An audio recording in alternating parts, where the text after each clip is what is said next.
Ladies and gentlemen, welcome back to another episode of the Plum Wild Podcast.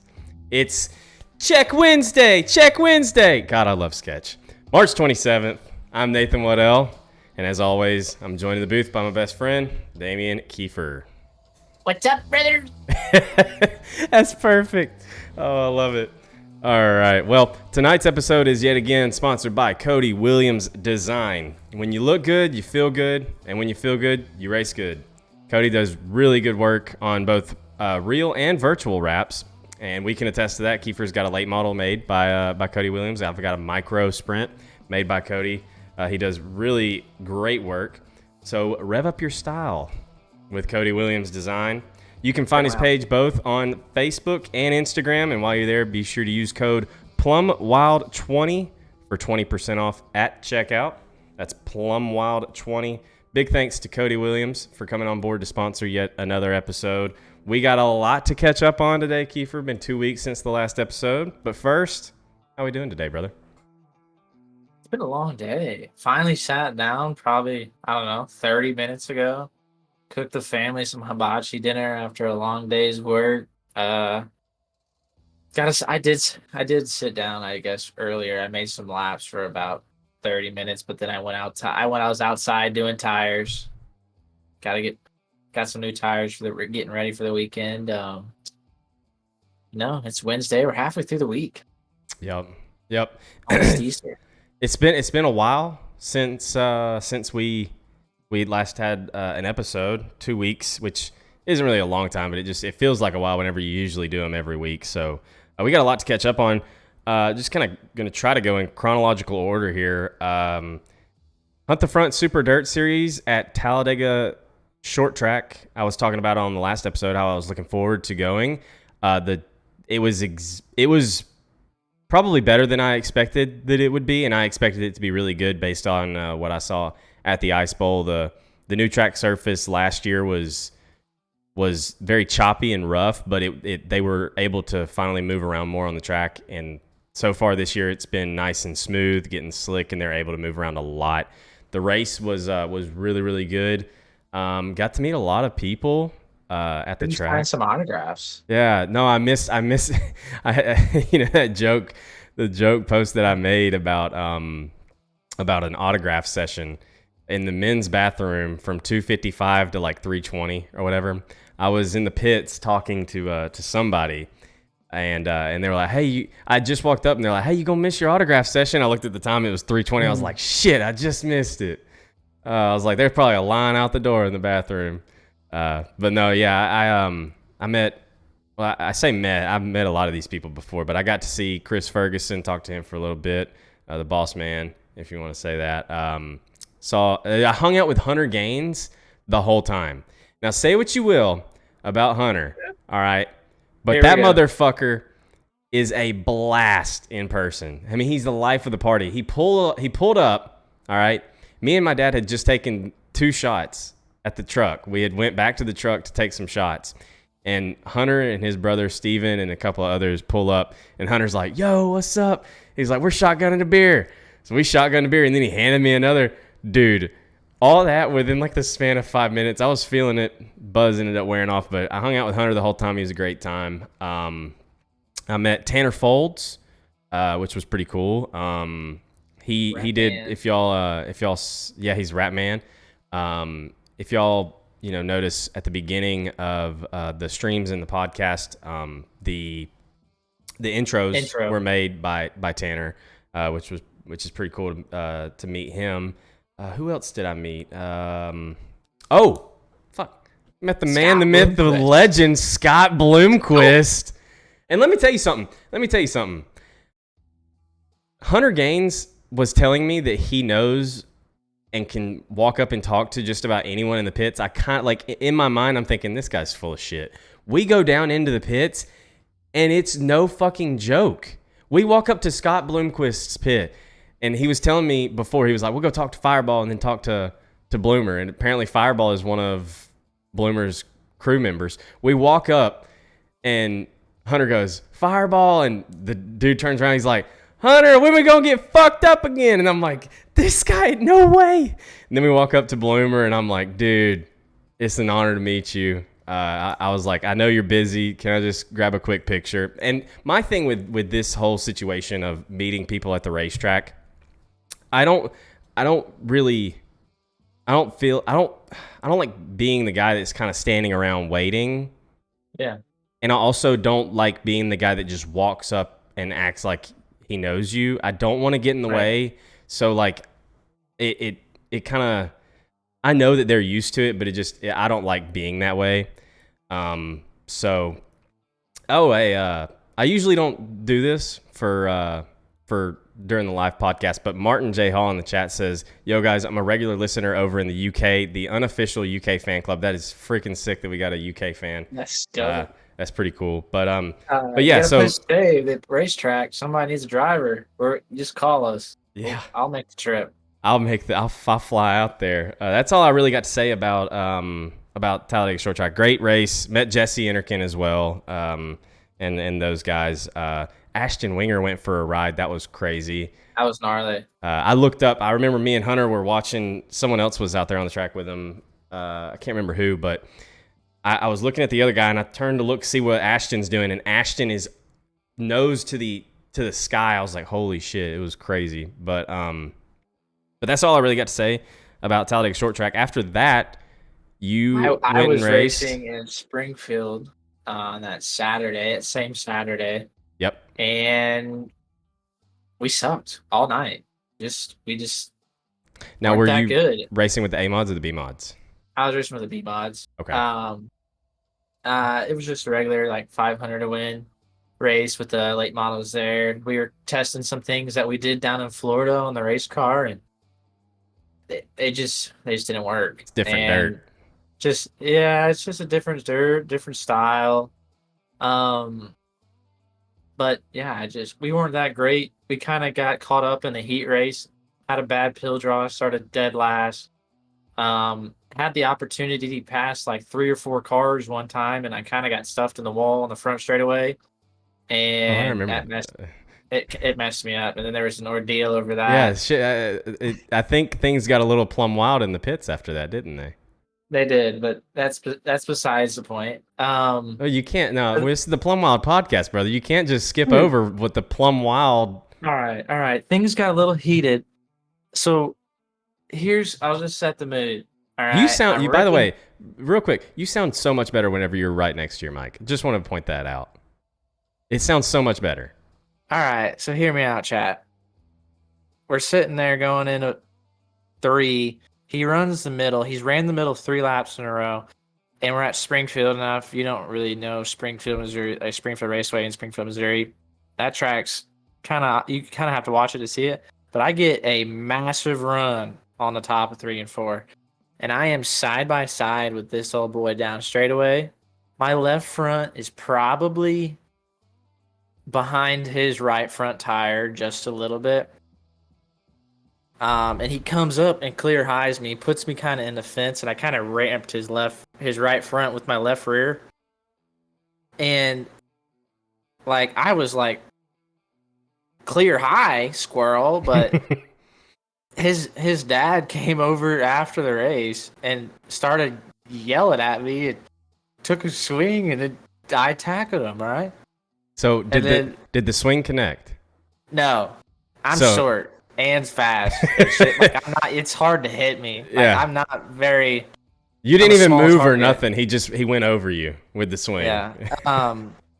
Didn't have to duck. Like that. It was just dumb. And then Dad ran him on. And it was that and then in the feature we drove forward, got somewhere close to the top 10 with about 10 to go, and finally got a restart on the bottom, and I was bricked up, dude. I was like, all right, we're on the bottom finally. This is where I want to be.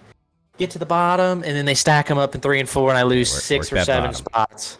Work that bottom. And it was just a rough night. I didn't really have any luck.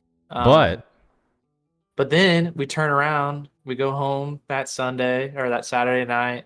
Monday morning, I get 5 wisdom teeth yanked out. That was awesome. Yeah. 5. By the way, you only have 4 wisdom teeth. So what was the I fifth? have 5. I had an Had extra one. you had an extra Had one? Yeah, Wow. So you lost a lot of wisdom.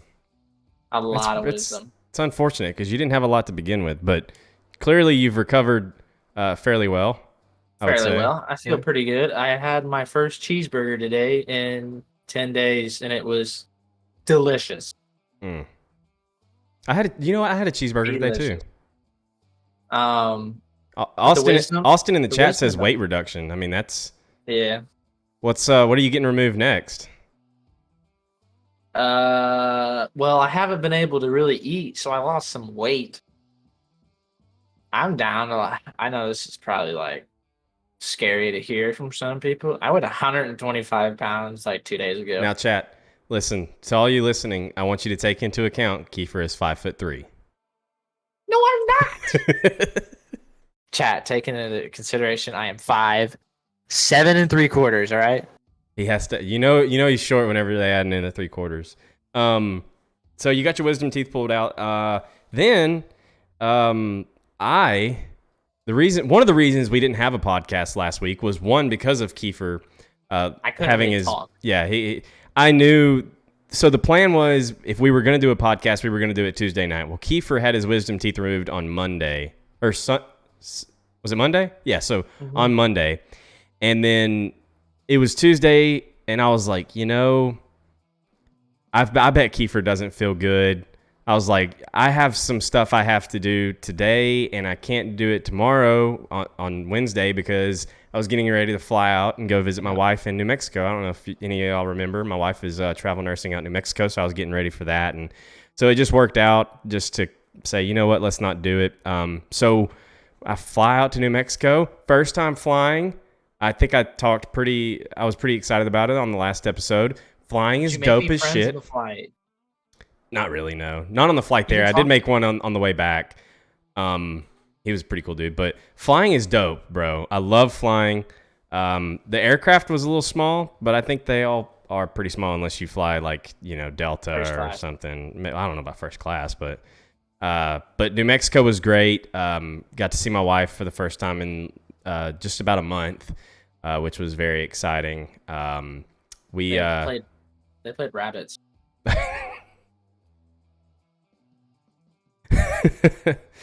Okay. Oh, check Tuesday. All right. It's all good, brother. For cussing. Sorry for cussing. No, so that may have happened, but we also the first day we hung out and went and ate at a restaurant, and then the next day we woke up and went to I believe White Sands. No. Yes, I think was that the first day? This was all in one day. This was all in one day. So we went to Cloudcroft, New Mexico. Really cool place. By the way, New Mexico's weather not really any different from Alabama, at least this time of year. Kind of blew me away. Really? Like the views are beautiful. No, it's almost like the exact same temperature, weather, and everything. I'll ask Hannah how the weather is in New Mexico, and she'll be like, yeah, it's like 60 degrees and raining. And I'll look at my weather app, and it's 60 degrees and raining here. And I'm like, that's crazy. It gets around the same temperature at night. Like, it's crazy. The weather is so similar right now. I think it gets a little hotter in the summers, but the views are great. I said this yesterday on stream, but movies and TV shows have really nailed the New Mexico aesthetic, where it's just fucking big, empty, flat land, dry, no grass, nothing but those little bushes everywhere. RVs everywhere too. Tumble bunnies? Yeah, little tumble bunnies, I guess you would call them. But so yeah. That's what they were saying. Like they were playing rabbits with the tumble bunnies. Oh no. So cactus. So listen. So went to White Sands, had some of the best barbecue I've ever had in my life. Not White Sands, Cloudcroft. Then we went down to White Sands. White Sands is like a beach in the middle of a desert without the water. I thought it was kind of mid. Apparently, it can be better if you, I don't know, like hike in certain areas. I don't know. I thought it was kind of mid. But then the next day, the final day that I was there, our final full day I was there, we went to Carlsbad Caverns. And that was really, really cool. Those are some really, really cool stalagmites and stalactites for all you Ooh, geologists out there. yeah, yeah. Yeah, Did you see any calcium? I don't know. I took some calcium, but no, it was really cool. Decent little hike down to the bottom, and then one of the elevators was broke, so the elevator was ridiculously long. I'm just kind of yapping right now. I'm a yapaholic. But anyways, Japanese. the flight, the trip was really cool. The flight home though, we were driving to the airport for me to fly home. There was dust storms. The wind was gusting up to like 60, 70 miles an hour. It was crazy. We board the plane at the airport, of course, and we hadn't taken off, hadn't moved nothing, and it feels like the plane is moving from all the wind. It was wild. Turbulence was pretty rough on takeoff for that one. Like we were like skating sideways, taking off. Going like this. Yeah, I was. That was probably the most nervous I was for the whole flight. I wasn't really nervous for any of it other than that. There was a little bit of turbulence. Did you clap? No, I didn't clap, you fucking asshole. I've seen enough about not clapping to not be that guy. Nobody clapped, actually. You had to look it up? No, I didn't look it up, you squirrel. Do's and don'ts on your first time flying. No, but it was clap. It was cool. It was really cool, and I'm glad I got to see my wife. She's actually coming down back home for a little bit next month, and we plan to go to the World of Outlaws race at Talladega, the 19th, which is your birthday, correct? Yes. Yeah. Why don't you make the trip down here, brother? We'll see. I might have a race or two. Well, I don't know what I'm doing. They'll probably be running mods at Talladega. I really have no idea what I'm doing for my birthday. No, that's fine. That's fine. So during my weekend at New Mexico, you ran a race. We didn't already talk about this? No, we have not. So and one. No, you go ahead. Go ahead. You ran a race in the A mods at a track that I meant to write down, but I forgot. It's a weird name. Farmington. Oh, your trophy just fell. The one that you just won. Farmington Empire Speedway. Yeah. But yeah, ran the A mods. Dig. Serious dig. Yeah. Car was really good. Started second in the heat race. Took the lead right away. Got the win in that, and then the feature started front row outside. Got the lead going into 3. I just stood on it on the top, just gassed her up. And we ended up winning that one, and we pulled away. Had a bunch of yellows. Still pulled away on the restarts. Car was really good. We had lots of traction, which was very nice, very much appreciated. It was good to be back. Finally get a win there. Haven't ever gotten one there before. Been close a few times. But was that that wasn't your first win of the season, is it? That's the first win of the season. Okay. Yeah. First one of the year. Nice. On the same day I got the first win of the year last year. Ooh. Which is mark your calendar. Odd, that's your lucky day, brother.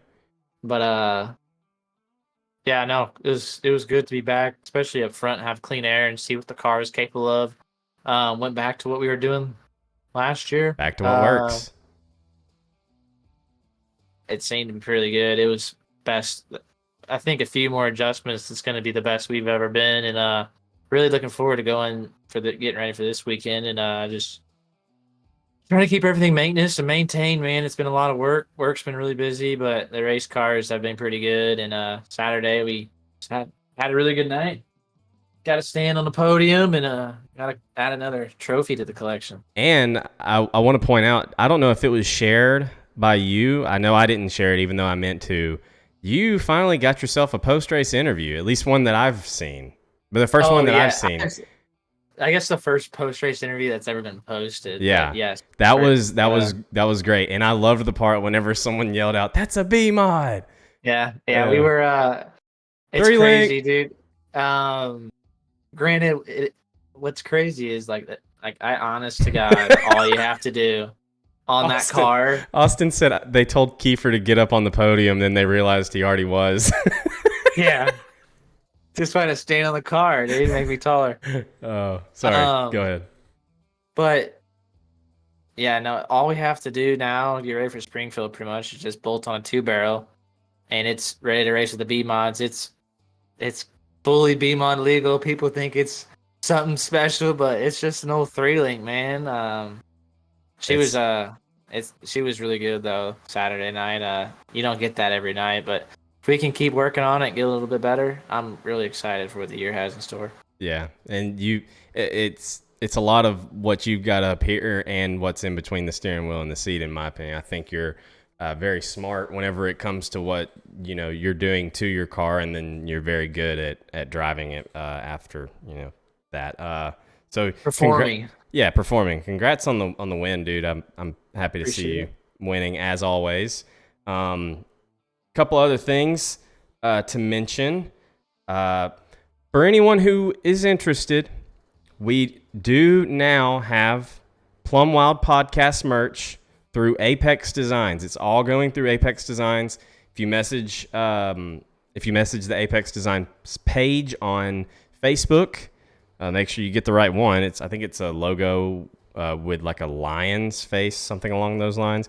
Get you some podcast merch. We've got t-shirts, 2 t-shirts, one with just one logo on the front, and then another one with a logo right here on the chest, and then the logo on the back. That would really support Apex Designs and support the podcast. Maybe some more merch coming soon, but that's what we've got for now. Really big shout out to Apex Designs for working with us on that. I'm excited to have merch. It's pretty neat. Two more things.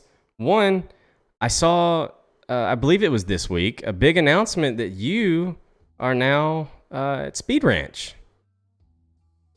Oh. I guess you could say technically. You've been waiting to say that. I'm fucking with you. I'm fucking with you. No, we have Mossy and Caden and Steven and a few of the Speed Ranch guys are coming on board with NLRA to start working on us and be a team. It's gonna be a pretty cool deal. He's still gonna do his Speed Ranch thing, and then I'll still always probably be doing my own thing, but we'll be able to work together now. Yeah, collaborate a little bit, bounce ideas off of each other. Hopefully, have some success. I haven't really been on the iRacing as of lately for the past 2 weeks a whole lot. Yeah, ever since NWRA ended, it yeah, with the racing season started, it's just been kind of getting busy. But no, I'm excited for it. I think it's a good addition to have both of those, or not just both of those guys. There's a few, 3 or 4. A few additions to the team. I think it's gonna be a good deal and a good thing for the iRacing community, and kind of show that even though that me and Tomasi have been competitors for so long, and that you can work together and still be your own self. Yeah, I just wanted to give you shit about that. I wrote it down with. I will have Speed Ranch on the car now because he'll be a part of one of the boys. Okay. So I'll have him down. I'll have him somewhere on there. You gotta rep each other. Yeah, for sure. Little side note: anyone wanting to help me do this podcast, I'm looking for a new co-host. No, I'm just kidding. Wow. I'm just kidding. I probably make those jokes too often. Actually, I'm gonna stop making that joke. Can we just make the storyline now that we're arch rivals that have a podcast together? Yeah. Arch rivals on the racetrack, but best friends outside of the racetrack that have a podcast together. Like, let's just if that not already what it was? Let's just kill each other though. You killed me at I-55 in NWRA. We already are arch rivals. You killed me. No, you turned me. Yes. I was gonna run the bottom. You were behind me. I was the one that died. You kept going. It's not my fault. You can't wreck someone without killing yourself. No. So you haven't. I know you just said you have made laps, but you haven't made a lot of laps. I kind of wanted to talk just for a brief minute about the new update. There's been some mixed emotions about it. At least there was at first. Personally, I love this new update. The slick feels very, very slick. I think there are a couple of tweaks that could be made. Tire wear is now kind of a factor again, but I really am enjoying this update. If you go back and watch some of the videos from before the refresh, the slick looks about like what we have now, where it was very slick, but back then the tacky was what we were missing. Now I feel like we got the best of both worlds. You can be hammered down in the tacky, really pitching the car in sideways, in certain situations, certain tracks. And in the slick, you really have to baby it. You can Yeah. feel the grip whenever you hit it because the slick is much slicker. I do think they can make a couple of tweaks, but really, I love this new update. I think they really took a step in the right direction.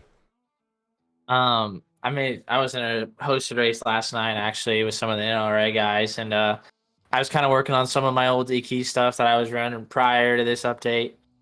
Just adjusting off that with some air pressures and some stuff, and readjusting some ride heights, trying some things. But I like it honestly. I really wasn't bad. I haven't really raced to see if the racing is any better. But me and Barbara were pretty neck and neck there for like 35 before we both fell off the track at Lernerville. But it seems to me like some of the stuff that makes sense in real life makes sense on there. Like some of the stuff to get more mechanical traction, Right. Which rather is what we rather than were relying on air. Or exactly. before you were relying on the air was so much of an advantage. You could just use the air, and it didn't matter if you knew how to put traction or not in the race car. Or Exactly. now you have to almost put the traction in the race car again with your ride heights and certain other things. And I like that because race car you should put traction in the race car. Which is what we were complaining about prior to this update. Yeah, it was too easy to be fast. Yeah, it was a matter of just being not. It wasn't only a matter of air pressure. That's but me it was blowing it out of a proportion. huge but it was a huge part of it. Yeah, it was at least a 33, 50% of it. Yeah, I agree. All right, well that's all I got for the intro. for the intro part, I guess you could call it. We're ready to bring on our special guest for this episode, Matthew Selby. We'll be right back with him. All right, our special guest for this episode is the Bulldog, Matthew Selby. The driver of the Majula C Speed Shop number 46 machine is, for better or worse, one of the most well-known dirt sim racers. He's been known sometimes to be a rough operator on the virtual track, but off the track, he's a great time. He proved that he is one of the best in 2022, making it into the Late Model Pro Series. And more recently, he picked up $500 by winning the Spring Madness Dirt Pro Invitational at Eldora. Matt, welcome to the Plum Wild Podcast. Thank you, sir. Glad to have you. I really have to clarify that, like, you know, even though we've had our disagreements on the chat or on the track, every time I've been in a Discord call with you, it's a blast. You seem like a great time, so I'm excited to have you on the podcast. Hey, that's great. That's about what everybody says. Even my best friend says he hates to race me, so it's cool. Who's your best friend? Who would you say? Jared Jones. Okay, that's what I figured. That's fair. Me and him actually had a really good conversation about you down in East Bay. Oh yeah. It was wholesome. I was like, hey, it was good. I like Jared. Jared's a good guy. I also want to point out for anyone that is watching live or watching in on YouTube or Spotify or whatever, I want you to tell me what you think or who you think Damian Kiefer looks like right now, and get back to me. But for you, Matt, I got my first question. Is that many may know, but many may not, that you started your sim racing career on the NASCAR Heat Games. Tell us more about that and how that kind of led you getting into iRacing. Yeah, I started NASCAR Heat like 2019, 2020. Started getting on them. I didn't have a PC or anything. Started getting on. NASCAR Heat 2 had dirt trucks for the first time, right? So we had this group of like 20 guys, and we all ran. It's all the only thing we ran was dirt trucks, Eldora. And get through to like NASCAR Heat 3 and stuff. They have the first pro league. I don't even attempt it the first year. I get with a group of guys, Brandon Gritton. He helped me a lot and was actually ended up being my teammate on Stewart Haas once I got drafted onto Stewart Haas.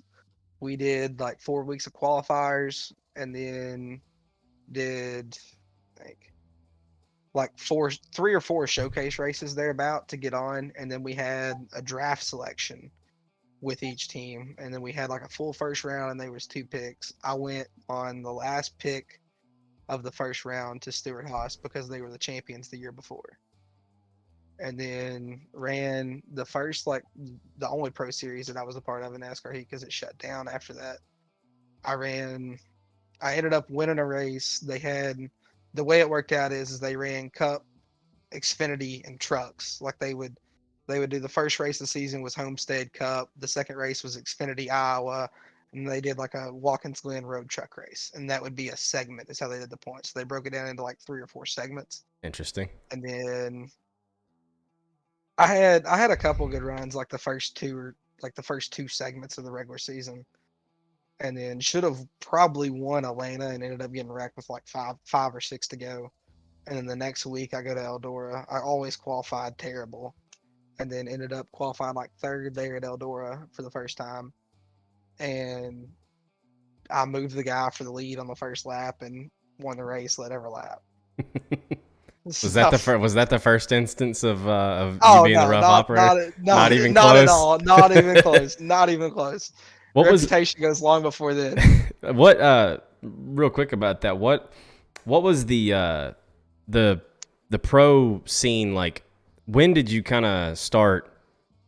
Was there ever sort of like a time whenever you were like, okay, like I am good. It's just whether or not you want to go for the, like, when did that start building up? Like whenever you start realizing like, all right, I'm pretty damn good at this. Well, I started racing, like the first online racing I ever did was on Heat 2. And after so long racing dirt on there, racing NASCAR trucks on dirt, we started like a league with me and like 5 or 6 other guys. I ran the league and I won like 8 races out of the 10 that we ran. And the other 2 I didn't show up for.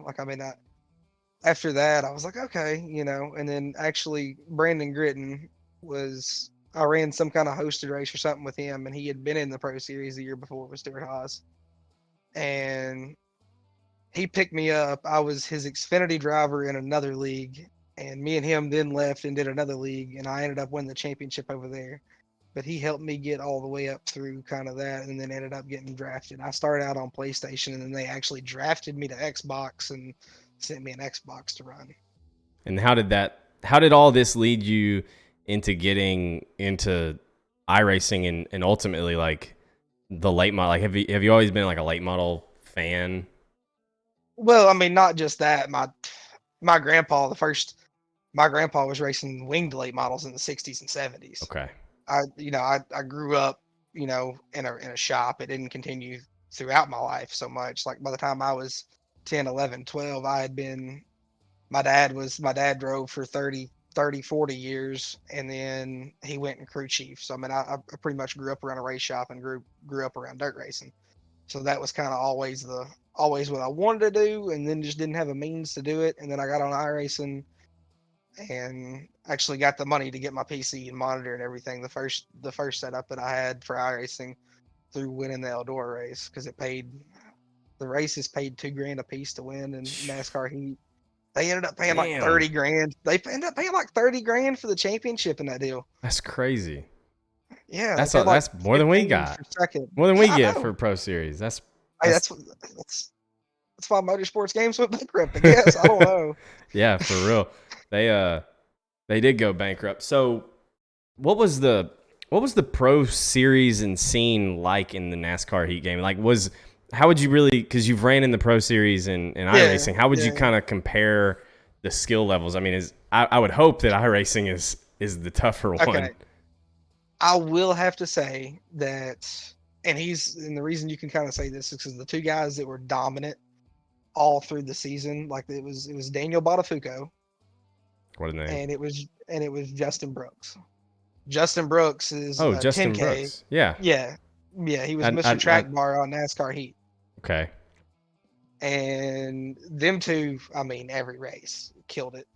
Botafuco was like 5 or 6 spots out of making Coke Series last year for iRacing. Okay. And then besides that, like there was one former iRacing pro on there that ran Coke Series like when it first started, like first few years, Nick Job. No, it wasn't Nick Jobs, it was Justin Parker. And between them couple of guys, like the difference between that was it seemed harder at the time, don't get me wrong, because I went from having all my buddies to be able to test with, all the guys that I tested with for 2 years on NASCAR Heat. I got drafted from PlayStation over to Xbox and had nobody to test with. Right. Because the game was just a touch different enough that I couldn't run the same setups from console to console. That's wild. That's crazy. Yeah, That's the game they made, I guess. But I guess that was the part because it was kind of by myself tested more than less versus having at least a couple people to bounce ideas off of. Gotcha. What was the scene itself like? If you were to compare it to like iRacing's pro scene with how us pros, I say us, kind of loosely here, but Yeah. how the pros talk to each other, how they're, as far as the community aspect of it. Okay, so I mean, you don't have any setup shops, right? Which Right. makes a world of difference. But instead of setup shops, everybody had their like own separate leagues. And so you had like the Midnight Broadcasting Network, and then you have ours that was Outlaw, and then you had such and such on Xbox, and this like you had your like clubbish like 5 or 6 guys. Our Outlaw guys that we put into the Pro Series that year, there was like 4 or 5 of them on PlayStation. They was the rest of the field was. So it was similar, I would say, at least how the kind of the pros talk to each other. I mean, I don't think like you say something or do something on camera, and I think in the World of Outlaws podcast, there was a guy that they had to send him to sensitivity training. It wasn't Holy me, shit. by the way. But they sent him to. They sent him. You had to clarify that. You remember when Chase Elliott flipped off Kyle Busch on the front stretch at I think Darlington I remember that. in like 2020 during COVID? There was a guy that flipped off somebody on camera at New Hampshire during a Pro Series race, and they did the same Zoom call sensitivity training with NASCAR. Shit, that's crazy. Like you had to jump through a lot of hoops because it was still NASCAR. Like I had to, for the first like 4 or 5 weeks, I did my own like we had to do a post race quote, we had to do a pre race quote, a post race quote, we had to release videos. I had to do videos after every race. I wish that a ton of media. I mean, just a ton of media. But I mean, it was also like featured around NASCAR teams too. Yeah. So I wish that they would. I wish iRacing would do something like that for us. I don't know how beneficial it would be, but like I've always preached that like the relatability, the personality, like that's what makes people want to tune in to the Pro Series races, to anything that iRacing broadcasts. Like they want to have a personality to root for.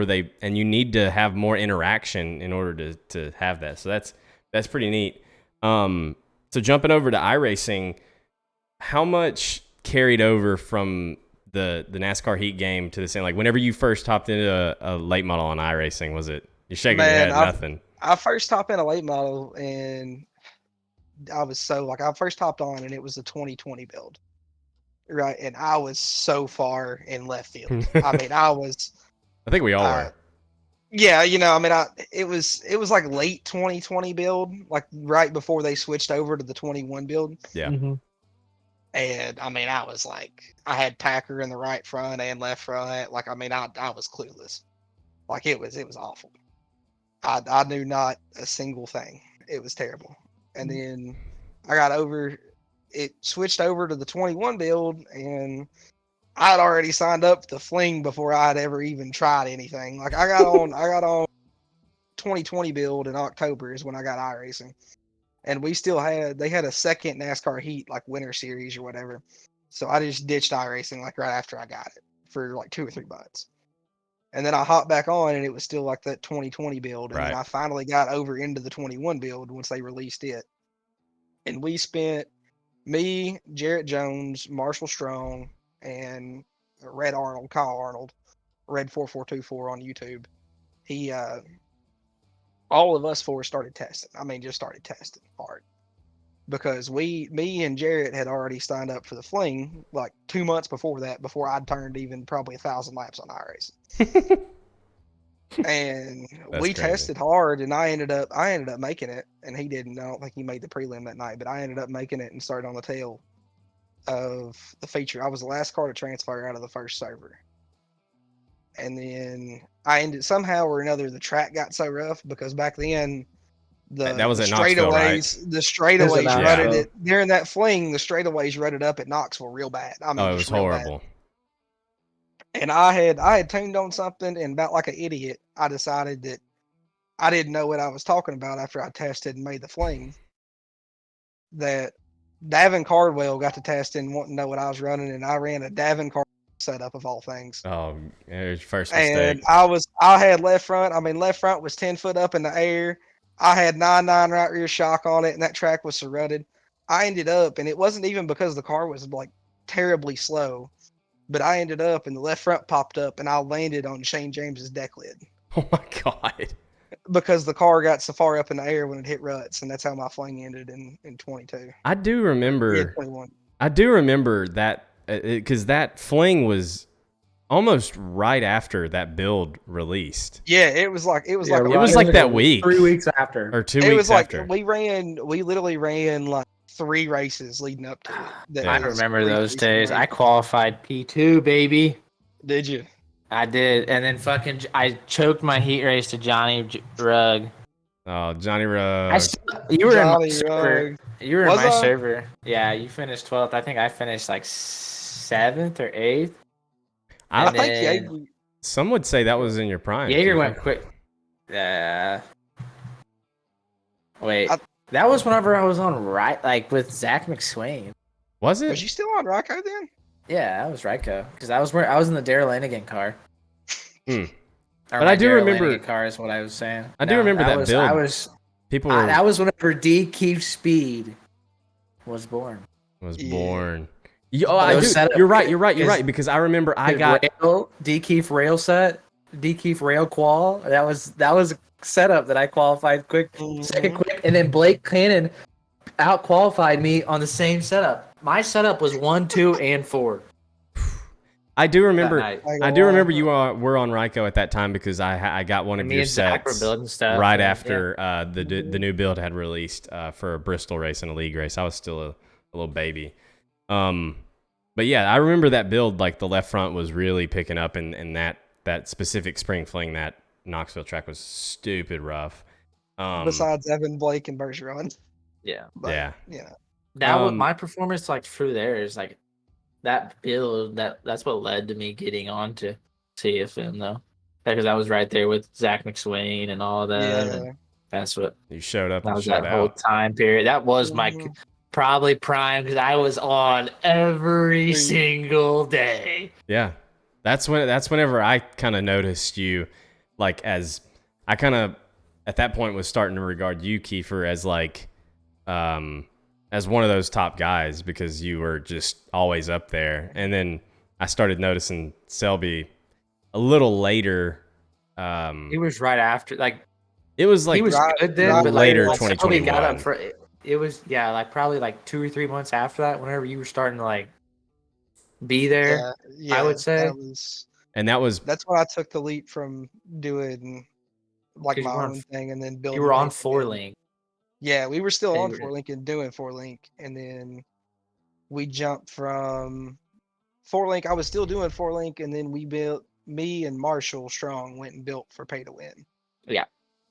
Yeah, and then that makes sense because around that time, as far as the timing goes, I'd started running open setup stuff more around that time because I had gotten on Ryko, and that was whenever I ran into you for the first time in the open setup races, and that's why I called you the rough operator. I don't know if you even go by that nickname much anymore, but one of the first times I raced you, I think we got into each other maybe, and I went back and looked at the replay like I always do to kind of see what had happened.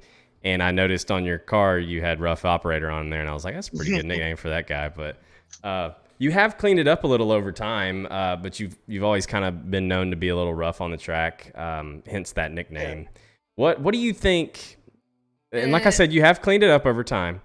But what do you slightly? What do you think though differs in your philosophy of racing compared to someone who may be considered a cleaner racer? Okay, so Nathan versus you. Nathan versus me. I'm much. I don't want to hold myself to that regard. Besides when Andrew Clark's in front of Nathan. Some ambiguous, unnamed driver of the 5 car as a cleaner racer, and then you. What's the difference in philosophy? Yeah. I mean, okay. So you take somebody that I did a little go-kart racing, right? A little road course like go-kart racing beforehand, before I ever started sim racing, really. Okay. you take somebody that don't have a whole lot of race experience. My dad, who taught me everything I knew about a race car, right? Or the general concept, right? Right. Um, he passed away in 2017. I I got on and I started racing online and I picked up everything fairly by myself, right? And I got in and I grew up around, we could, dad had to save tires one week to be able to race the next week. You know what I'm saying? Yeah. And he said, he got the one opportunity and he went all out. I ain't got to pay for my tires. I ain't got to pay for my motor. I ain't got to pay for my, I got to pay I got to pay IRS subscription. You know what I'm saying? Yeah. So yeah, I drive a little aggressively. I want to win. That's the one thing above all else. That's the goal for all of us. I would rather junk my car running for the win rather than I would running fifth. You know what I'm saying? Maybe that's over aggressive sometimes. Yes, don't get me wrong. I know how to do it. I think the difference in me being aggressively dirty and me being aggressively smart is I've learned over time that to not junk myself Okay. when I'm doing Right. it and how to make those moves. And I think that's a lot of reasons that people get mad at me is just because I can go up there and door you and park it on you, and then I ain't gonna wreck myself. I'm gonna go on about my merry way.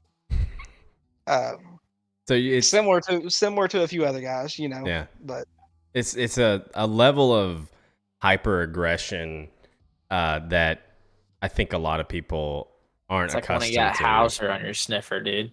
Yeah. Like you know he's gonna throw the bomb. yeah, Or like you got Casey. I was watching a race with Casey the other day. Like he just throws like we race with Casey. He's gonna throw the bomb. Yeah, you're gonna throw it. You're gonna make that pass. Yeah, like the difference is that I think I have picked up over time is that I've learned that it ain't really that smart as soon as you get somebody to throw that bomb. You know what I'm saying? right. You got to kind of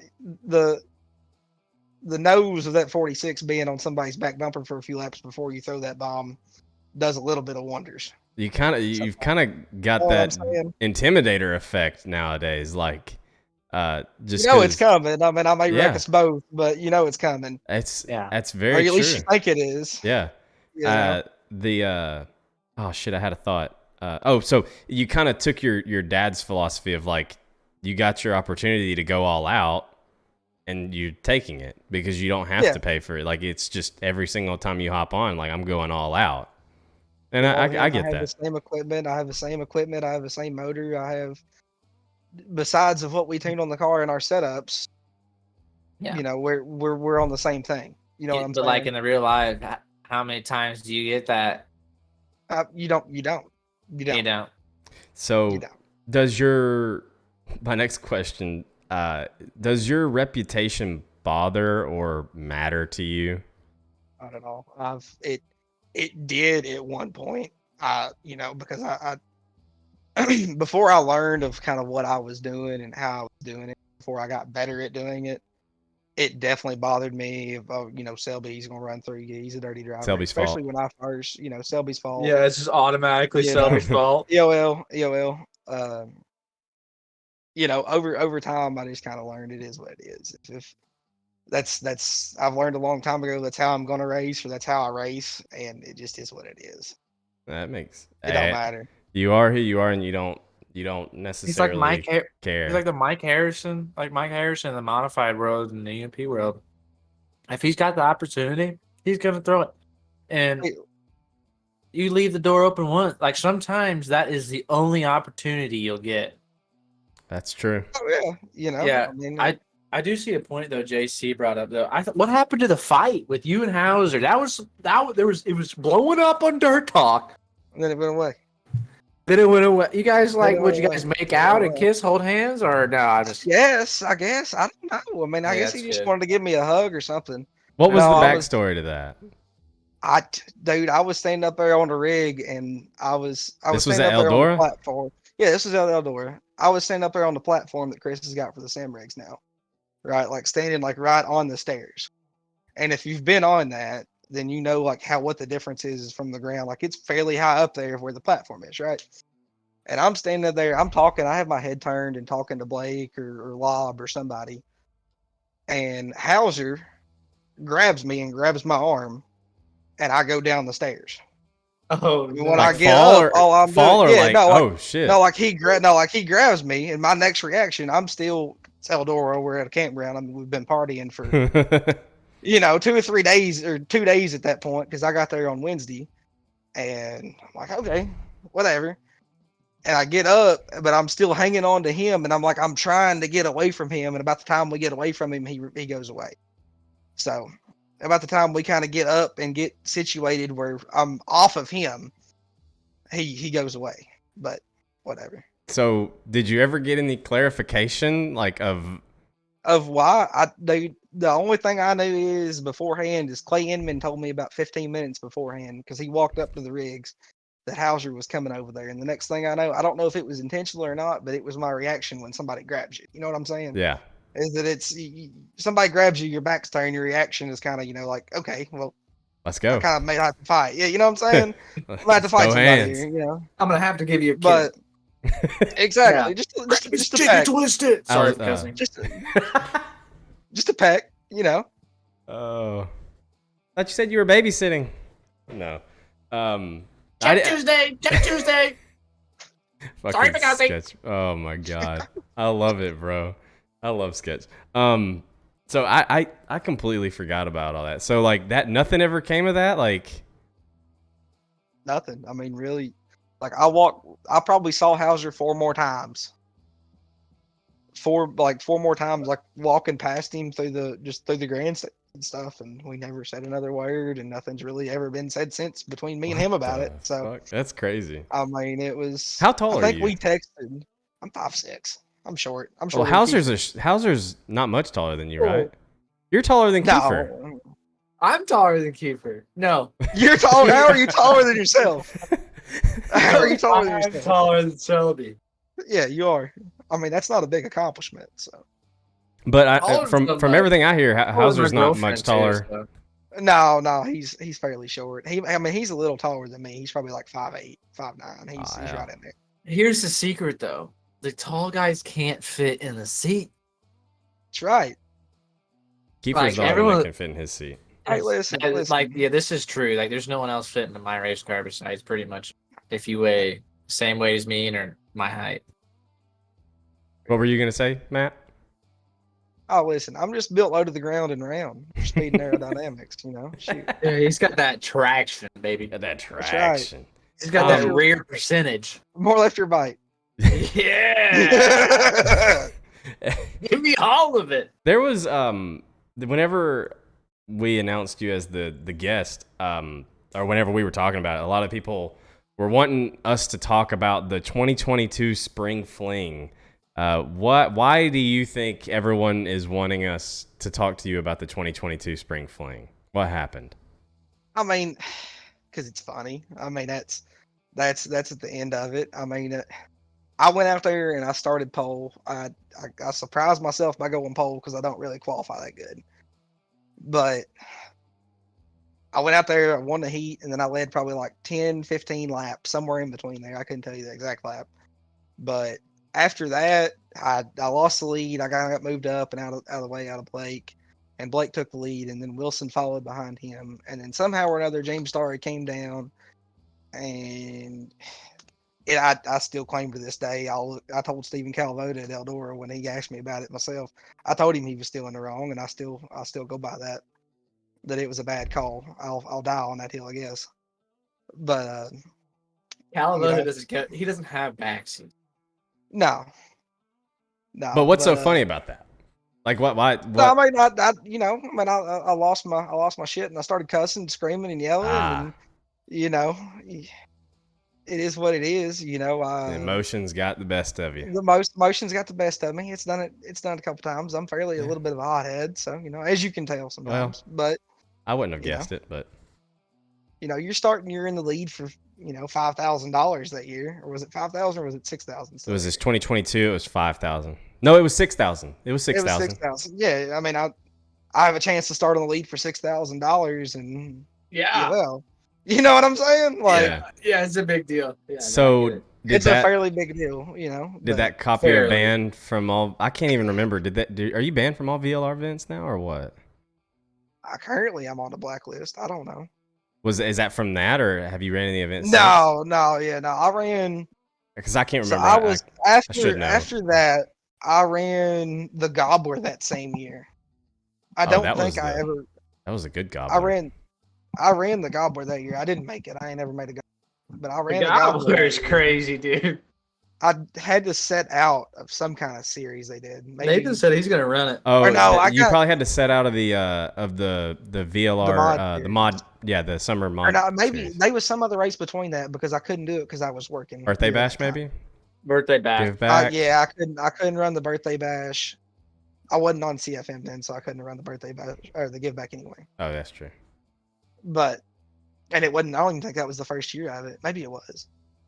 The first year, But- the year before, it was in like December. It was Kiefer won it. Kiefer won it. Yeah, Yeah, it was in 20. Was it 21 that year? The That, big like, block. It was late 2021. I want to say December of 2021. Yeah, late, that's right. late 21 when they had the. You're saying the Majulis Give Back Classic? Yeah, the one that you won. Yeah, that was. I think believe First that time- was late 2020. First time I messaged this guy, told him congratulations. He said, Dude, "We I get it." was so fucking stoked after that race. You have no. I was probably like. That was probably like my coolest moment in like iRacing, honestly. Not like for big win, because I texted probably like 30 people after that. Or like I had 30 texts from guys like Nathan. I was like, what? His phone was blowing up, man. He had like 5 text messages. It was crazy. Yeah.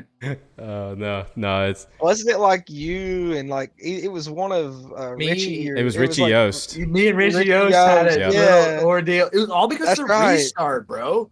It would I never think even Mike happen. was up there too. I think Mike was, yep. Yeah. There was a meme made of like me on the top rope and Zane Yost on the bottom of the ground. I was like, Yeah. whoa. Oh, was it Zane Yost or Richie? No, Richie. Okay. Richie. Are they I might related? actually. Yeah, I they're think they're brothers. sisters. Okay. They're brothers. You know, I met Richie. I think I've told this story before, but I met Richie. they're good dudes. They're cool dudes. Yeah. We were at the Gateway Dirt Nationals in 2022, in December of 2022, and I went down to run the simulator there. Which, by the way, I got quick time, and I'm standing there waiting, and I'm 5'9". I'm taller than Kiefer, but I'm not that tall, right? And I'm standing there. My wife's right next to me, waiting to get on the sim. And some dude taps me on my shoulder, and I turn around. It's this big, like 6'4" looking dude with a beard.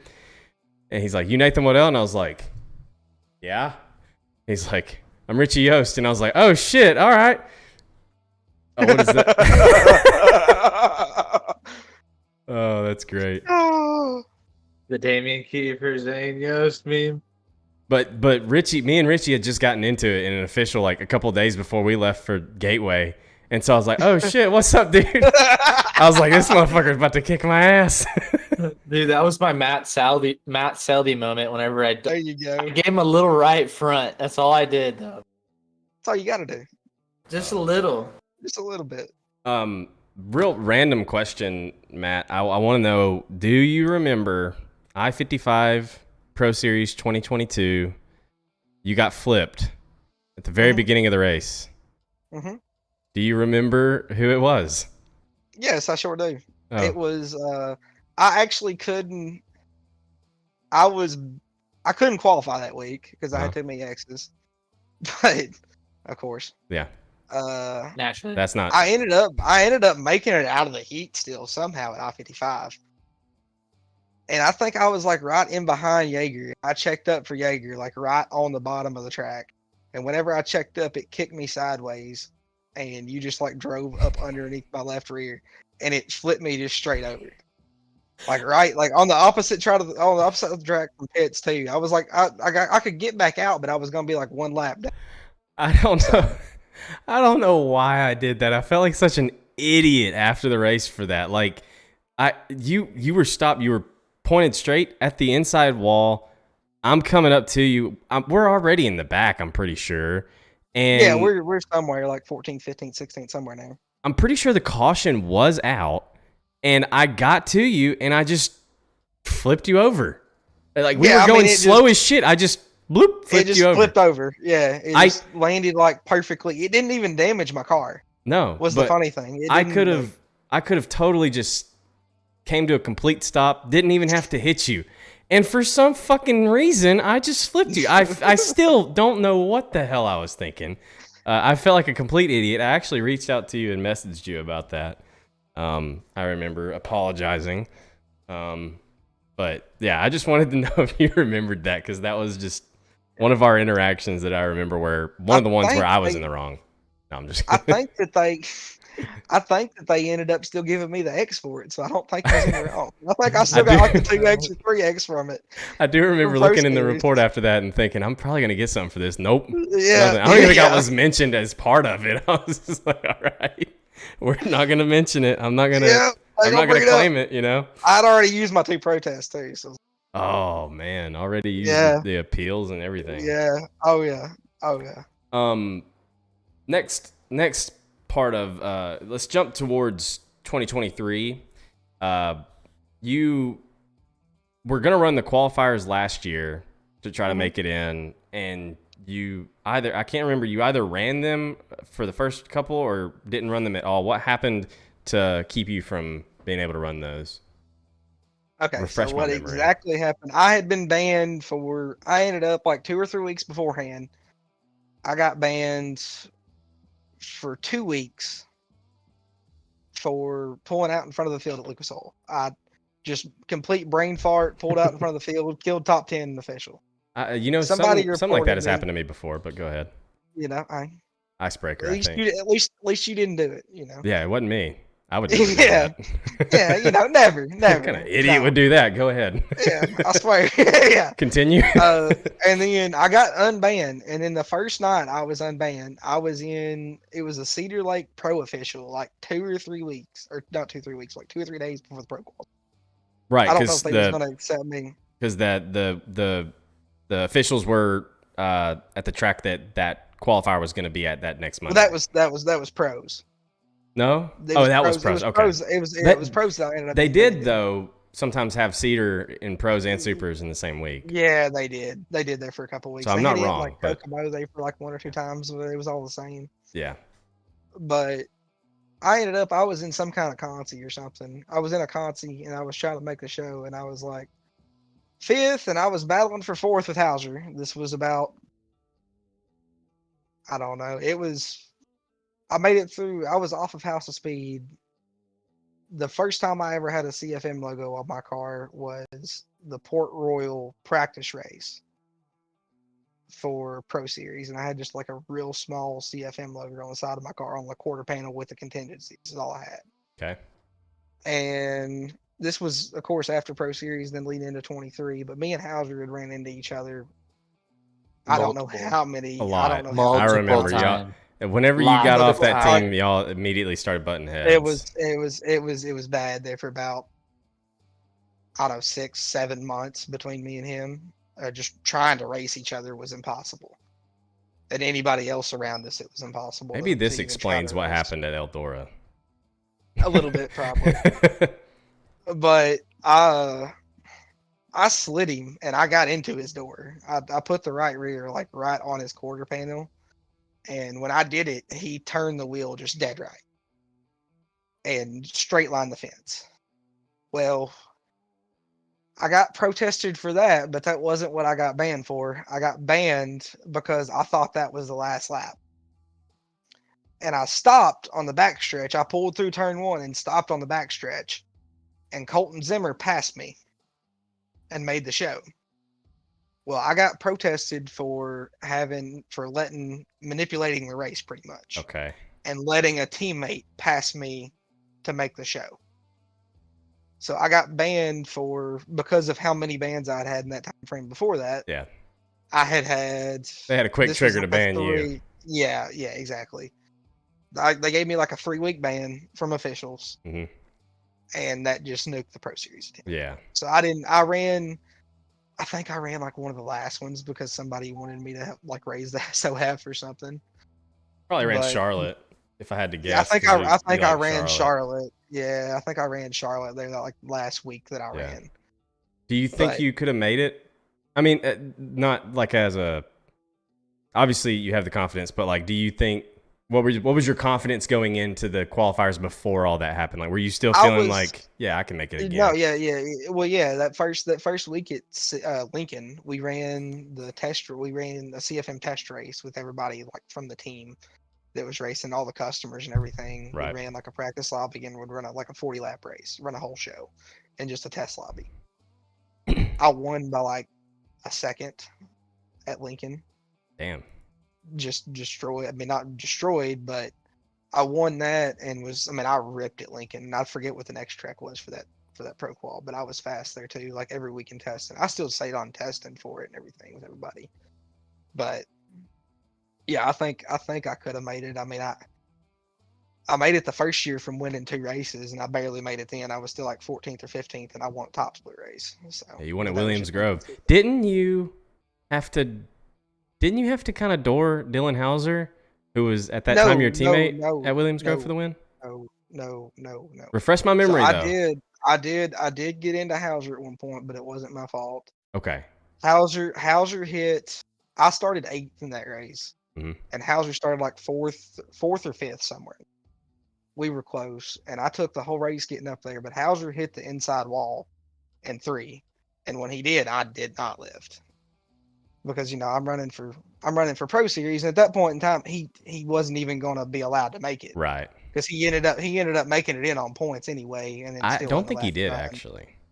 He No, was he was the last actually car because he was he won. He was 20th? the last car. He was the 20th car because Yeah. he won Charlotte. Yeah.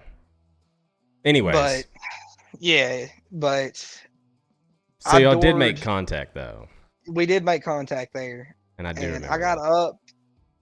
I passed for 3rd with like 4 to go around Norwood. I was on the top at Williams Grove, and I got to Norwood. I was the fastest car on the track, and as soon as I got around Norwood, in the second, top went away. So I started running slider both corners, and when I ran slider, I decided you couldn't throw the slider then 1 and 2 at Williams Grove. Still can't really now. Yeah, there's not enough room. There's just not. It's There's such not. a There's not enough odd. It's room such a really on either. odd. You can make it work in 3 and 4 if you throw it deep enough, just because there's like that straight exit to it a little bit better, like you come out of the corner more. Yeah. So I threw the slider on Rumsey, and when I did, I doored him and got the lead, and Norwood ended up passing him, and I ended up beating him and Norwood. I do remember. I do remember that one.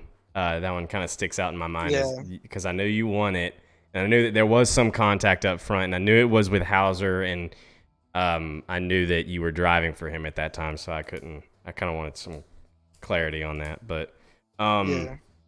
So we talked about the 2022 qualifiers. We talked about the 2023 qualifiers.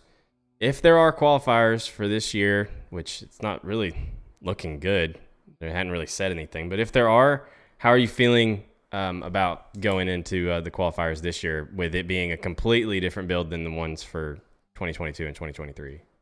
I mean, I feel confident. I feel confident on this build. I feel a whole lot more confident than what I did the previous build that we just got off of, where tire wear wasn't a factor. Yeah. That's what me and Kiefer were talking about before we brought you on, that we really like this build.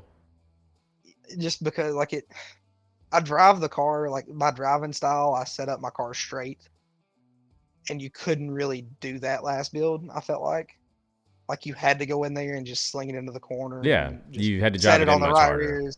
Yeah, it don't fit my driving style whatsoever. I drive it in like soft and straight and keep the car straight. Right. Most of the time, even on a tacky track. I think it's probably why I suck and qualify most of the time, just because I don't like driving the car in super hard. Yeah, you're not. I'm bent. I like to be bent. Kiefer likes a loose I like car. it. I like it being loose. I like it being loose. That Williams Grove race I won was actually on a Kiefer set. Really? For HO. Yes. It was. It was a Knoxville setup. Kiefer, you got some explaining to do. No, that Knoxville qual Knoxville feature. That shit was so good. Knoxville qual. Dude, we ran Knoxville qual everywhere on that build. Everywhere. That shit was dumb. I mean, I think we only had like one now other with this set, new and it was build, I can Kokomo. get close. Yeah, Kokomo. Kokomo had a different 6-inch stagger, negative. No, it was. Yeah, that was just for Q there. Well, yeah, that's what I'm talking about. That one was the wild one. for the I didn't feature have was that my one. I the just had feature was my the feature baby. was the feature was mint. The Knoxville feature I was think at like Williams Grove was nice. that You three didn't even that have to change the 300. gear. No, not No, really. I ran it. I ran that. Nathan ran that thing everywhere. I did. If Like if they, Kiefer was ever like, here, I want you to try this, and he'd have like something like, say for Charlotte, be like, here, I want Yeah. you to try this new Charlotte set that I'm tinkering with. I was gonna run an official at Charlotte. I'd try it a little bit, go back run Knoxville qual for qualifying at Charlotte. Then he's like, let me try the feature set, at Charlotte, this new Charlotte feature set. Yeah. Hate it. We're going back to Knoxville feature for the next race. Like, it was just all Knoxville qual and feature. I just found a balance there, and that's what I'm trying to like. So I good. still search for it like in this new build a little bit, and I think after what I played with yesterday, because I really haven't had a lot of time on this new build with the real racing stuff going on. Life's crazy right now for myself. March has been chaos, but you can start getting back to where like it was just my 300. I love the 300 right here spring. Now you can go back down. So I'm implementing some things in the real car that I do in my real car onto the iRacing stuff like yesterday and today. And in order to get your traction, in order to get that straightness feel and everything, kind of correlates. And I'm like, this is good. This is for the better. And Yeah. the tire wear deal, people will be like I've tried the 88, tried 810, tried 812. 810 I like the best personally. Like there's certain different, you can still kind of cheat the tire with the air pressures. Cheat the Little speed with bit, the tire wear is what you're saying. You Yeah. can, but it's not going to be a huge decision. I think based on feel what I've like. seen, it's like your fire off speed. Because Yes, it's probably gonna be your initial like first 10 or 20 if you want to be able to push, or if you don't want to be able to push, or if you want to save, which I like because, like for instance, when I was racing this past weekend, I went out on a soft tire because I knew there was going to be a bunch of yellows. So you could almost go into like a stiffer air pressure or a higher air pressure if you know there's going to be a lot of early yellows, just so you can fire off every time or something similar like that. Yeah. Rather than, because I like the racetrack I was on Saturday night really needed a hard tire for, in my opinion, just the way the racetrack was racing. But I knew there was going to be yellows, and if you kind of screw yourself in that way, not really terribly, but you do, because you kind of got to set up for either a long run or a short run and all that stuff. And I ended up hurting. Like I would have had a bunch of tire wear. Let's say I was aggressive on my tire pressure, and I was having to slide the car in order to hit the line I wanted to do, and I hurt my right rear tire. But sometimes it's what you got to do. Sometimes, but I could see how the cars are going to be able to be driven differently now, and not everyone's going to have to do the same exact thing. Yeah, that's the key, because you put so many guys out there, and so many guys are going to run the exact same line, and we're going to send it as hard as we can. Yes. If you put 24 guys out there that is sending it as hard as you can, you ain't gonna have any passing. Right. If we're all doing the same thing, running the same laps, you know what I'm saying? Yes. Tony Stewart once said that good racing is not easy to pass, which I don't think this build is easy to pass on. Right? It's difficult to make passes on it still, or somewhat difficult to make passes on it still. But hard passing, or being able to, it's hard to pass, right? Makes for good racing. Because you're having to work on somebody. You're actually racing somebody. Yeah, you're side by side. Exactly. That's true. Exactly. If you're on the interstate, if you want to go see passing, you can go to the interstate and watch cars pass each other all day long. He did say that. You know what I'm saying?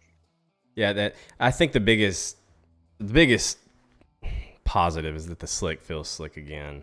At least it does to me. Like that. I did like that. You know, your foot's gonna have to be a factor because you were so deep in the pedal before. Yeah. Oh yeah. Like. Yeah. I never got below like half throttle on the build before this one. Like it was even in the slick, like driving straight through the slick. And now, like I was just talking about it in my stream last night whenever I was running open supers, and the track was slick. Like I'm lifting out completely on entry to keep the car straight, and then rolling back into like quarter throttle through center, and then center off. I'm rolling back into like half, 3/4, and then maybe full at the end of the straightaway to get the car to rotate. But the slick getting slicker, or the slick being slicker now, really widened the skill gap, which I'm sorry if that hurts some feelings of some people that, like, you know, it's just part of it. It's not supposed to be easy. Last build it was too easy. No, yeah. And so I'm glad we've got what we've got. Speaking of nothing, there's no good segue. Let's talk about the Spring Madness race that you just won. 124 laps at the Big E, big tire saving game. What was your strategy going into the race? Well, The main event, I knew that I is. could save. Yeah, I knew I could save tires. Right, I knew I could ride back there and save tires with Evan. And the key was to not go a lap down. Like, as much as we tested of running, I think we ran like a 100 lap race earlier on in that week where Evan went a lap down and Evan had to fight the entire race to even try to get that one lap back, because somebody's always going. Right, It's right. somebody always ends up going at a point, whether that guy fires off at lap 100 or lap 1 and goes to lap 20 or 25 or 30. Then when that guy falls off, somebody else is going. Yep. Right. So somebody's always pushing and trying to lap somebody. And the key was I got lucky with a few cautions there that fell that kept me on the lead lap, because How close was it? Like to go in a lap down? I was the closest I think I ever got. I was in the middle of 3 and 4, and the leader was coming out of 4, or coming out. I was in the middle of 1 and 2, and the leader was coming out of. Okay, so about a straightaway. So it was about a straightaway. But if we went another 20 laps, I mean, you know. And then the key was I sat back there behind Evan, because I knew Evan had the strategy. Yeah. That's the, if I could sit back there and ride behind Evan for how many ever laps this race, I can ride behind Evan and save more tires than Evan for at least a little bit, But I knew also that I don't want to have to pass Evan before. Whenever he is pushing. I don't want to pass Evan when it's go time. You know what I'm saying? Right. I don't want to be racing him, because I don't know if I can get around him. You know what I'm saying? I think I might be able to, or think I could have maybe been able to. I like to think that. Right. But it makes it easier on myself if I can go 10 laps before him and sit back there a little bit further and save a little bit. That might get me that extra 1 or 2 laps of fire that creates that gap in between me. And I fired, and I went around. I didn't really fire. I kind of just halfway did it, I guess, and went up top and still saved a little bit up top. But I rolled around Evan. There was somebody else I rolled around before that, but I rolled around Evan up top. And then I got to Jesse, and I slid Jesse. And then I kind of rolled up top, and I fired for about a lap just to see what I could run. And I was like 3/10 faster than everybody. And that was like lap 80. The plan was kind of for me lap 90, because Evan was saying 100. So you just kind of was like, all right, well, he says 100, I'm going at 90. He's 100, I'm on it. Yeah, exactly. Game plan. And then I kind of got out there, and it didn't look like we was going to get a caution. I think Hauser wrecked somebody in the back right before he went a lap down, and we got a caution. I was setting I think I was setting 12th. I was on the outside, and Evan was 13th. And starting on the inside of Eldora, he fell back 2 or 3 spots, and everybody that had been back there saving tires, Hauser, Evan, Toter, all those guys, then, because I'd kind of went a few laps beforehand and then got started up top when the caution came out, I got probably a good 6 cars in between us, because there was another caution 5 or 6 laps after that. Yeah, they started coming in spades there at the end. Yeah. I had a 5 or 6 car gap to him. So I was like, okay, I can probably, we get cautions here. I'm going to probably hold him off right here. You know what I'm saying? If I've got 6 cars on him with 20 to go, there's a good chance I can probably hold him off. But so your main concern still was more so of being in front of Evan rather than your journey to the front. Because both of you were going to go to the front. It was staying in front of him. It was picking a lot it was staying in front of him, because I knew kind of the race for the win there was going to be between the guys that saved, between me, Hauser, Evan, and even Entrican that ran up there and they ran second. And Entrican ran top a little bit more than us too. I think he went up too early, in my opinion. But after that, they was like a 2 or 3 car gap, and then I got up to Chris Joy. Like I got to third, and then I had to restart in third. I restarted fourth one time, and then restarted third the next caution. Right, you And then just I flip flopped, I'm barely, sure, right? Like you got yeah. the good jump, got to third, the guy that was in third now Well, is see, restarting fourth. I restarted third, and I got up underneath him, and I slid him like coming to the line, and like right after we crossed the line, I got a caution. Was in second. So I got a little lucky there, I guess, because Yeah. he was going to blow my doors off next lap. It was 115 laps at that point at Eldora in the How was slick. the car feeling? I felt fine, honestly. Like I felt fine until I would say about probably 5 or 6 to go. I felt fine Must have because when I dropped got up past there a to, threshold or something. well, see, I got up there and I was racing Chris Joy, and I started sliding Chris Joy for the lead because he had Hmm. kind of stayed up there in that top 5 all race, pushed it a little harder than us. Yeah. I knew he had a little bit left, but I started sliding him, and of course he slid me back at that point because I mean how many laps is left in the race, Yeah. of course. Can't blame him. And Hauser comes all the way from the back to like fourth. Yep. And then we get a caution, and I'm still in second. Hauser restarts fourth. I get to finally get the jump on Joy. And I get the jump on Joy going into one. Joy slides me. When Joy slides me, Hauser gets such a, because the guy in third didn't have any tires Yeah. at that point in time. Hauser got the jump, and Hauser slid us both coming Yep. out of one and cleared us. And The next corner, I what were cut your down. yeah. I slide him back. The next corner, going into 3, I cut down. We slid. I slid him. Me and Joey slid him both. Hauser slid down and cleared us both before we ever got to start finish line.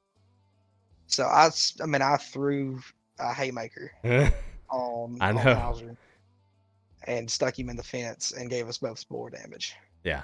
But That's probably what kind of that was the threshold. The car kind of went away. yeah. Because I think I still had like 47 tire left at the end. That's insane. 124 laps had 47% left. Tough. So then you're in the lead. Yeah. You get So the lead I somehow get by the default. well. See, they had messed up in the race and was counting caution. Yep. But the whole race, when a caution came out, they would revert. They still reverted back to the last lap. They'd done it the whole race. They did it manually, like they were just like wherever They did you it. were. They did it manually. They did it. Oh, Well, no, they didn't do it. They never said nothing throughout the whole field, right? But for lap cars, they would give, if you had your lead lap before you crossed the line, and during that lap they would give the lap back to those. Okay. So I queued up. Braswell told me to queue up and say, listen, I had the lead because I had the lead at the, it was maybe 50, 60 foot after the start finish line, and we were still just side by side. But it gave the lead to Hauser. It said on the timing thing that we were like almost dead even. And I queued up. They gave me the lead for it because I had the lead at the line. I led the lap. And Hauser was too busy running that damn mouth of his to pay attention to get going. Yep. And we come through 4 on the restart, and he's just sitting there mouthing to the admin. And I don't know. I guess he got a bad sniff or something and hit somebody. He hit Anakin, tried to wreck Anakin. Yeah, he was that. I was watching from Jesse's stream, and you go, and Hauser's just still sitting there, and Jesse's like, "Hell, I'm gonna go then," and he went around him on the outside. So at that point, you are, God, like half a straightaway, half out in front, yeah. Half a straightaway ahead of everyone. Coming to it was a green, white, checkered, so that was the green. Mm-hmm. Coming around to the white flag, are you like? What's the feeling then? Like, holy shit, like, we got this 500 locked up just about.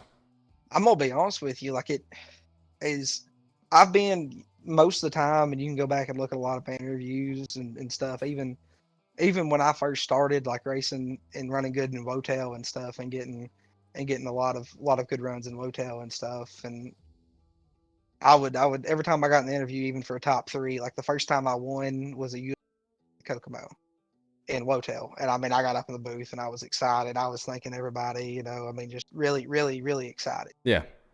When I won my NASCAR heat race, I was just super excited. And for the first time about ever, I guess, like, I didn't even think about it. Like, it just. Why do you think that is? I don't know. I have no earthly idea, but for whatever reason, in that instance, in that race, like, those last like 2 or 3 laps, once I finally had the lead, I didn't even think about it. It was just running lap. What do you Like think? and you can. You think maybe any of the drama that led up to that final restart had anything to do with that? I, You had your mind yeah, on that a little probably. bit, like I don't. I guess I was just like, oh, well, I got Hauser gone. You know, I got the restart jump, and I was like gone. I knew once I got to the start finish line and got past one and through one, right, yeah, that I was pretty smooth sailing. yeah, Like as long as I don't stick this thing in the fence, I'm gonna be pretty good. You know what I'm saying? As yeah, long as I don't stick it in the wall, I'm golden. Like I'm not gonna wreck it. You know what I'm saying? right, At least not. And then I ran top the last 2 laps still yeah. until the last corner, and then Enterkin tried to slide, or I think Enterkin ran bottom. Still, he didn't have a shot, I don't think, to get to me. I think, But then Hauser ran him yeah, over. yeah, He definitely closed the gap because I had spoiler damage. yeah, yeah. That was a crazy race, and that's wild that you didn't have. Because I haven't ever really won a money race on iRacing. I feel like maybe win Me so that was the much. No, thing. Before that, like my biggest like money win on iRacing was I think $492 for finishing second or third in the John Sites oh in 21. So it was like 492 or whatever that I'd won. Yeah. I already paid like 100 off of it back to the field for hard charger, and I don't know. It like even when I got up in my interview, I wasn't excited, or I wasn't. I mean, I was excited, but it wasn't. it wasn't your I don't usual like big win excitement. know. You know, Yeah, Ric Flair yeah, woo. yeah. Did it ever come at that? Like it Yeah, was it just, did. It did. I got excited like after I got off that night. I got pretty excited. yeah. You kind of sat back So and reflected. Like like, I damn, remember.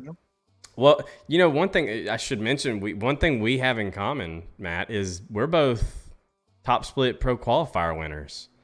You won at Williams Grove in 2022. I won at Cedar Lake last year, and that's one thing we have in common. What was the celebration like after that top split pro qualifier win? Because mine, for one, the last 10 laps were a blur, and then I crossed the line and I'm like, "Hey, we'll take that." And then I just exploded. Like I couldn't contain it. I just exploded all over the oh place. yeah. And then for the rest of that week, I was as happy as can be. Well, see, then like I had won like in that pro qualifier series or whatever. I won either second or third split the first week Yeah. at Kokomo by like 4 seconds, and I had a shot to win I-55.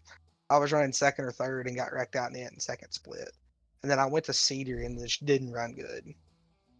And I don't know where the third or the fourth race was, but I ran fairly decent. Like I ran top 10 or top 8, somewhere in there. Weed Sport. Weed Sport, yeah. I think I ran 8th there, I think. But and then after that or whatever, we went into Williams Grove. I didn't like Williams Grove. Like I didn't like Williams Grove whatsoever. Like I'd never been good there. Ever since that race, it's been one of my favorite tracks. Of I course. understand that. Yeah, I understand that. I've been fairly good there and fairly consistently good there ever since. But that that race was because it was like I made it. You know what I'm saying? Yeah. Like I made that race with all the bad runs. Like I'd had a few bad runs mixed in here and there. That race pretty much that was my first weekend tops. Yep. Was that race? I was the 21 car, and I won top split, and it pretty much put me in. Like it pretty much locked me in on point. Yeah. After that, so I was excited. I mean, I was hooping and hollering and yelling and screaming. Me and Cruz Same. Caudell that night, because I was on HOS still, and me and Cruz Caudell that night shotgunned a beer on camera together in the HOS Discord. It was about the same for me, man. Like it was just, and it was kind of a similar feeling. Like, sure, I had made Pro Series the year before, but I still felt like I needed a big win to kind of solidify myself. Like I can be that guy, Yeah. And winning that top split pro qualifier at Cedar was like my moment of like, all right, that should that should do it.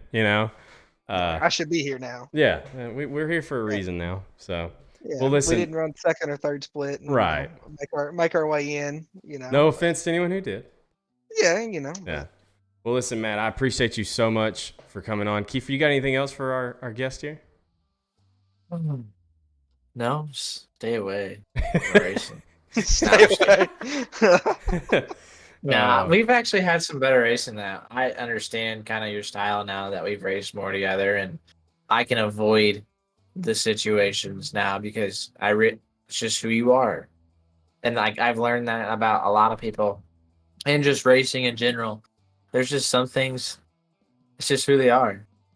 There's some people like, another good example would be like Hayden how they do it. Cardwell, like, or Dylan Hauser. Like, you just know if you give that guy an inch, you give that guy just a little bit of a gap, they're gonna throw the slider. Like it's just coming. So I get you. Well, listen, Matt. Again, thank you so much for coming on the Plum Wild podcast, man. It's been a great time. It sure has. I've enjoyed it quite well. If you got anyone you want to thank, go ahead. This is your chance. Just got to thank all the CFM boys, Chris Ferguson, Majula C, Blake, and Evan. All they do for me. My mom for turning in every single race that I watch. Got to shout her out. Yeah. My grandpa as well watches every race that I run. Just about. If it ain't too late, he watches every single one of them. That's pretty cool. Hey, they're cool deals, dude. Like it's like yeah. I was talking. Well, I've been talking to Tomasi now that he's on NLRA and just talking about like the real world racing and like even the iRacing and like I feel like a lot now. Like I try to race for the iRacing boys because how legit iRacing actually is. Like the competition level and the drivers, like how legit that is crazy. Yeah, not You're representing us. Yeah, exactly. I try. Like it's and that I would hopefully have Tomasi and some other more. We see more guys that from iRacing, Hayden Cardwell, all those guys. There's a bunch of Nathan me. I don't know. Nathan Cardwell. But I like representing us because it's a very stout group of guys, and to make the Pro Series level and even race with those caliber guys and win races like that, it's definitely a talent. Yeah, it's definitely crazy when you think about it because like we consider ourselves kind of almost in like a small group. Like everybody knows we load into a money race. Like everybody loads into a race. Everybody loads into a hotel. Everybody knows every single name on that list. Yeah. Everybody knows every single name on that list, and to put that in is like we're actually like the 1% of iRacing. You know what I'm saying?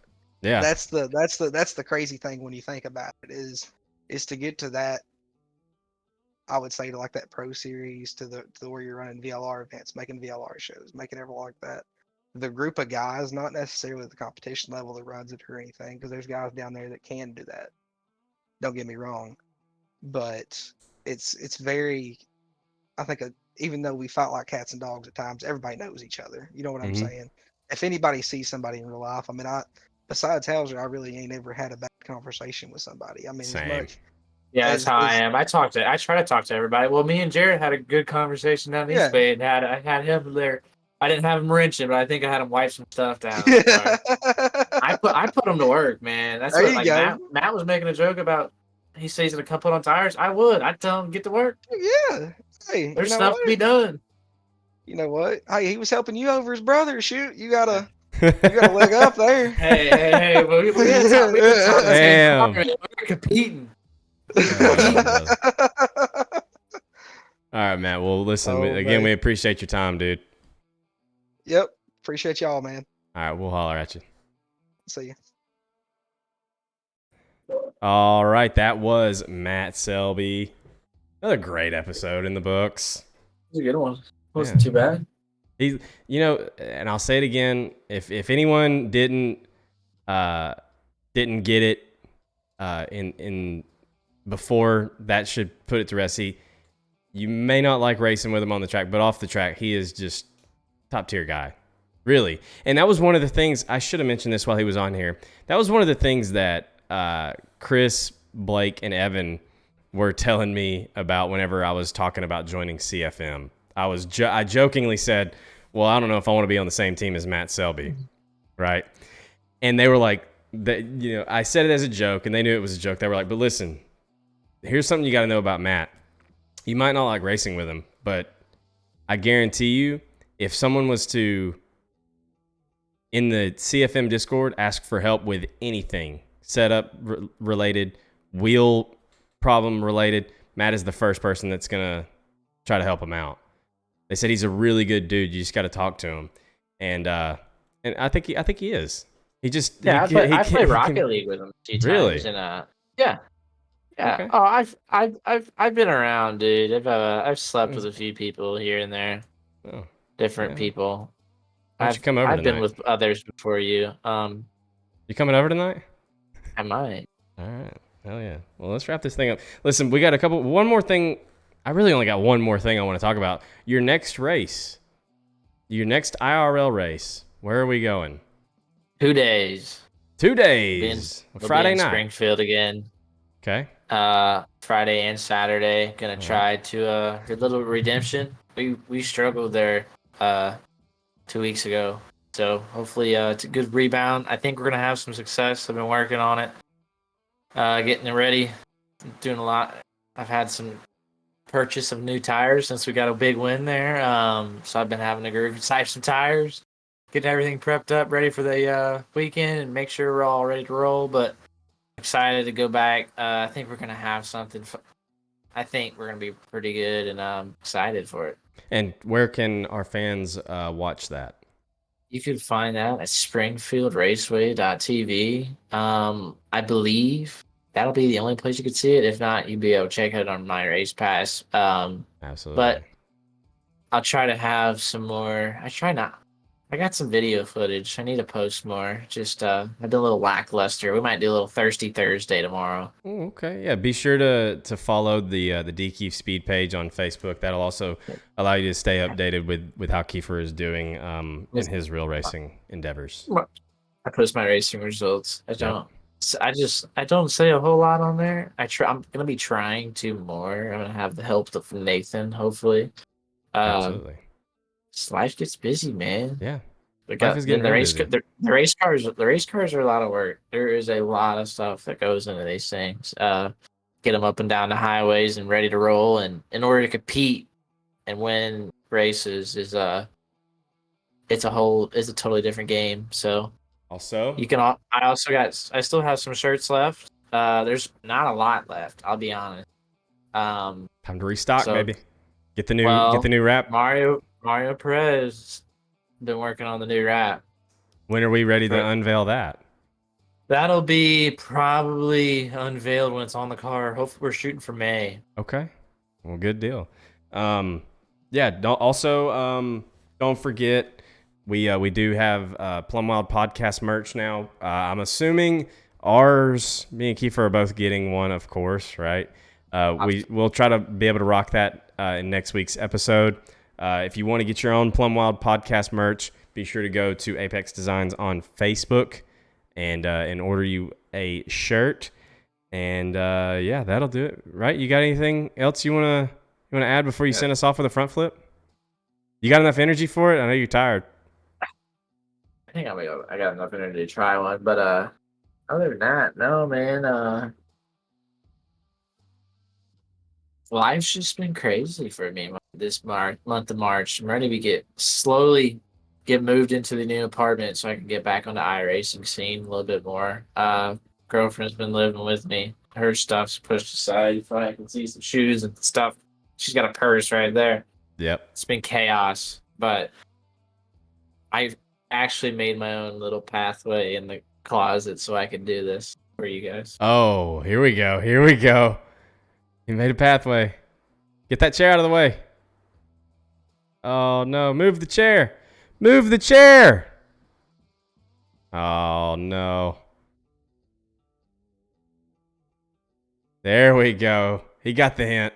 Here we go. Let's go. All right. He's going to get a running start this time, I believe. Well, I bet he hits his ceiling fan. Imagine. Oh, that was pretty good. That was actually that was one of the better ones, I'd say. I probably say that every week, but You know, that bed's broke now because of that. Like, I don't have to do something. That's fucking I great. have a new bed frame for the new apartment, so I'll have a new setup and everything. But That's so funny. that bed frame can't go to the new apartment because it is broke because of the front flip. The middle of them the He's middle gonna- legs are bowing in. He's gonna be in a mid conversation with someone, just be like, "Yeah, I broke my bed," and they're gonna be like, "Oh yeah." He's like, "Not that actually. I front flip onto my bed after at the end of every podcast that I do with my buddy." We're upstairs too. Oh, brother, we might have to retire it. Retire it. We might have to go with something else. Retire it. I think we're gonna get a big bean bag, so I might be like just front flip into that. That could work. You know, if you put one of them mini trampolines at the foot of the bed, because I saw you did like a stop jump, you know? Plant both feet. Dude, I'm telling you, you could get a lot of rotation. You might could land on your feet. You know what I mean? So. I don't know a Z28 star. Yeah, I know what Z28 is talking about. All right, well, that'll do it for this week's episode of the Plum Wild Podcast. Thanks again to Cody Williams Design for sponsoring tonight's episode. Don't forget to use code PlumWild20 for 20% off at checkout on Facebook or Instagram. Thank you all for tuning in to tonight's episode. For myself and Damian Kiefer, we'll see you right back here in the next one. Right now. What's up, brother?